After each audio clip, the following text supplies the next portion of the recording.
we would consider it. I think there'll be a good chance. Yeah, we think the market's going to do it from here now that he's gotten over this. As I always said, this was a bridge. We've bridged him.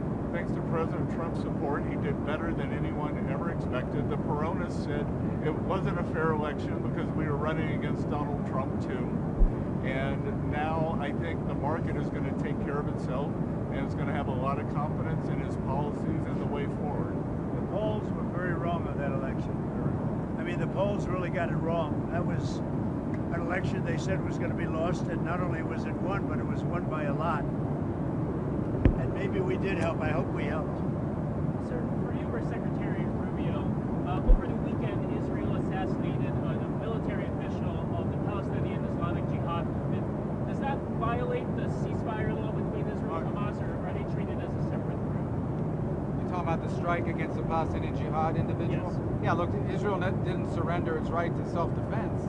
Obviously, the ceasefire is based on obligations on both sides. By the way, we'd also like to see Hamas speed up the return of hostage bodies. We still have 13 hostages, 2 Americans included.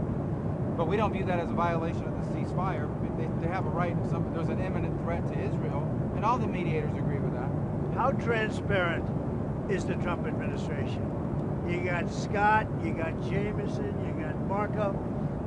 We're not saying you please don't ask this question.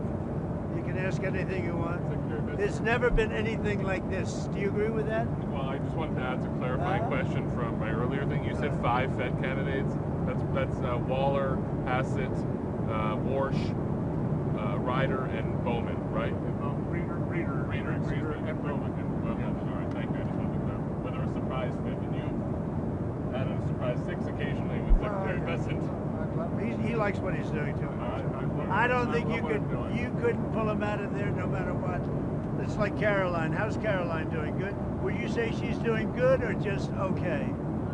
I think she's doing. She's been very gracious to us. She's doing very good. Yes, no. Without her, we wouldn't be here right now. She's doing great. When do you think you'll make a decision on the Fed? Last Fed? I'd say maybe by the end of the year. Yeah, before Christmas, right around. I think by the end of the year. Early next year, but by the end of the year. We want to get too late out as soon as possible. Sir, We want to be too early with too late. Sir, Steve Bannon said in a recent interview that there could be plans for you to be able to run and potentially win a 3rd term in 2028. Is that something you'd be willing to challenge the board to be? Well, I haven't really thought about it. We have